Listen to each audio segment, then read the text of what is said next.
let's get started. The lion who guards a treasure that changes every night. In the heart of the ancient forest of Elmwood, where shadows danced mysteriously beneath the canopy of ancient trees, and the wind whispered secrets known only to those who truly listened, there lived a magnificent lion named Aurelius. Unlike the other creatures who called the forest home, Aurelius was not merely a beast of flesh and blood, but rather a guardian of immense responsibility and power. His mane shimmered with golden flecks that caught the light of both sun and moon, and his eyes, deep amber pools of wisdom, seemed to see far beyond what others could perceive. Aurelius had been chosen, though he never fully understood why, or by whom, to guard a most peculiar treasure, one that transformed completely every night when the moon claimed its rightful place in the sky.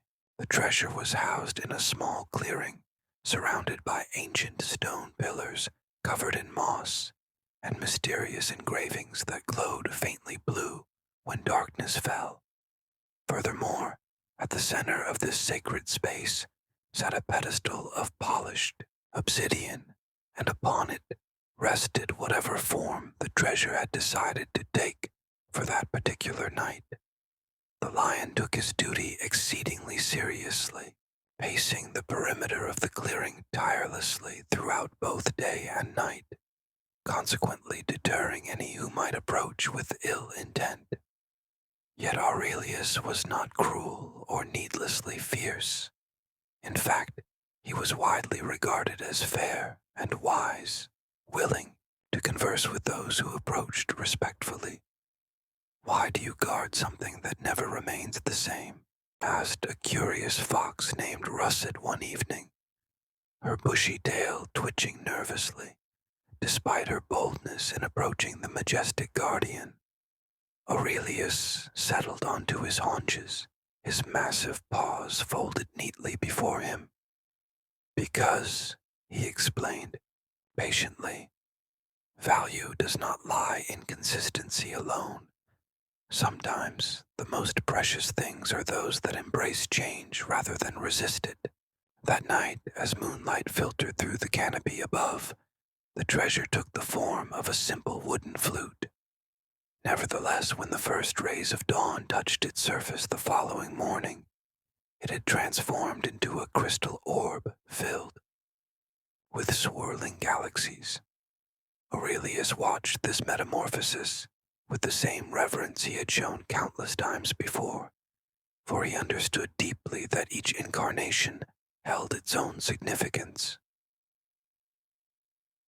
Word of the mysterious treasure gradually spread throughout the forest and eventually beyond its borders. Subsequently, travelers and seekers began to make pilgrimages to glimpse the legendary artifact and perhaps speak with its noble guardian. Some came with pure intentions of learning and wonder, while others, unfortunately, harbored darker motives of possession and power. Among those who journeyed to see the treasure was a young woman named Elowen. Unlike many before her, she did not arrive with grand expectations or desires to claim the treasure for herself. Instead, she approached the clearing with humility and genuine curiosity that immediately caught Aurelius's attention. "You may enter," he announced solemnly when she hesitated at the edge of the sacred space. "I sense no greed or malice in your heart." Elowen stepped carefully between the ancient pillars, her eyes widening at the sight before her. On that particular evening, the treasure had taken the form of an old, weathered book with pages that turned of their own accord, revealing illustrations that moved and changed as if alive. "It's beautiful," she whispered reverently, though she made no move to touch or disturb it. "But surely there must be those who have tried to steal it." Aurelius nodded gravely, scars visible beneath the fur on his flank when he shifted position. "Many have tried, and yet none have succeeded. The treasure cannot be taken from this place by force or deceit. Moreover, it can only be received as a gift freely given. Has anyone ever received such a gift? Alawan asked, settling cross-legged on the forest floor, at a respectful distance from both the lion and the treasure. Only once, replied Aurelius thoughtfully, a child who came with nothing but wonder in his heart. The treasure became a simple seed that night, and the guardian who came before me deemed him worthy. What happened then? The great lion's eyes seemed to look into the distant past. The boy planted the seed in his village, which had suffered many seasons of poor harvests. From it grew a tree that produced fruit all year round, sustaining his people through many harsh winters thereafter. As night deepened around them, Ilawan and Aurelius continued their conversation. She returned many times in the weeks that followed, sometimes bearing small gifts of honeycomb or specially selected herbs that eased the aches in the lion's aging joints. Nevertheless, she never asked for the treasure, nor did she appear to covet it. One particularly stormy night, while rain lashed against the ancient stone pillars and lightning illuminated the clearing in brilliant flashes, Eloan arrived drenched and troubled. Aurelius immediately sensed her distress. "What burdens your heart, friend?" he asked gently, as she huddled beneath the partial shelter of an overhanging rock. "My village suffers from a sickness that our healers cannot cure," she explained, her voice breaking. "Children and elders alike waste away despite our best efforts. I didn't come to ask for help. I simply needed the comfort of this place and your wisdom." Aurelius regarded her silently for a long moment before turning his gaze to the pedestal. That night, the treasure had taken the form of a small silver bell with intricate engravings along its surface. "Sometimes," he said carefully, "the guardian must recognize when the treasure has chosen its recipient." Alawan looked up in surprise. "Surely you don't mean—" "I do," Aurelius interrupted firmly, yet kindly. "The treasure changes each night because it responds to the needs of the world around it. Tonight, it has chosen this form for you." With great ceremony, the lion carefully took the silver bell in his mouth and placed it gently before the astonished woman. "Take it," he urged.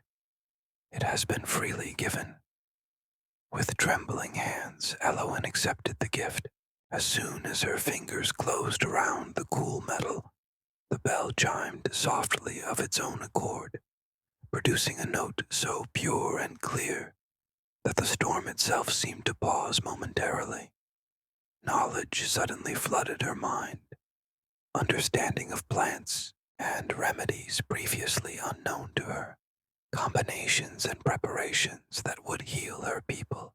"I don't know how to thank you," she whispered, tears mingling with the raindrops on her cheeks. Aurelius simply inclined his head. "Return when you can and share stories of your village's recovery. That will be thanks enough."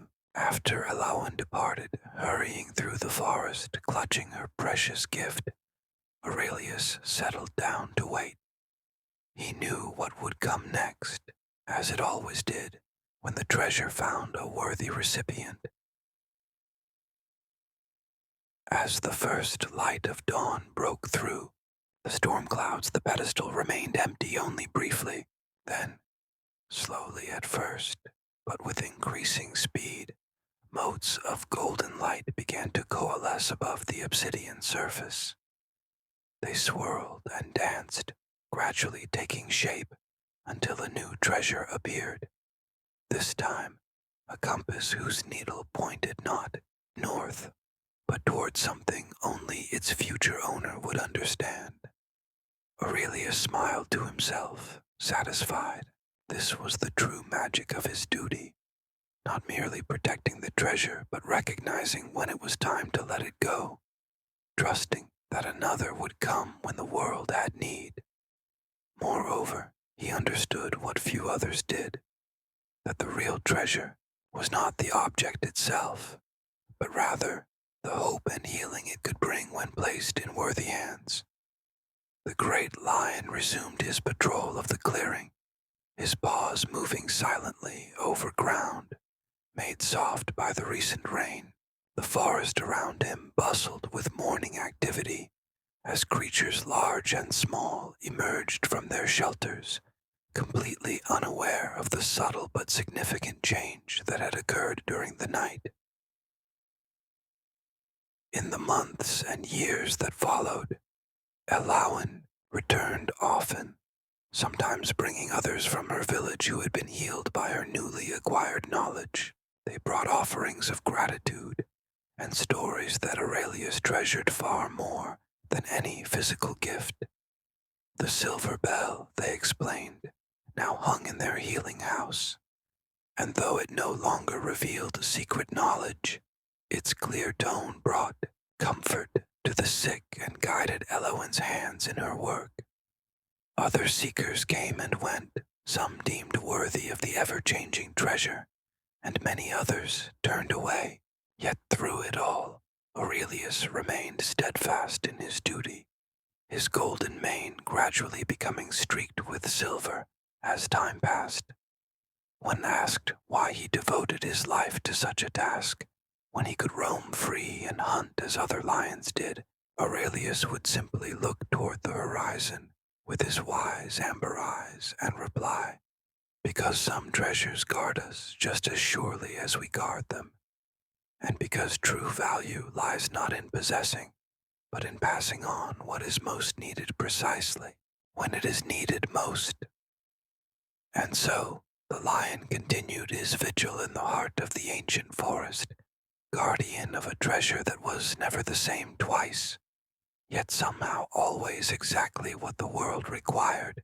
As night fell once more across the land, Aurelius settled beside the pedestal, watching with quiet anticipation as today's treasure, a simple wooden carving of intertwined hands, began to shimmer and transform with the rising of the moon, beginning the mysterious cycle anew.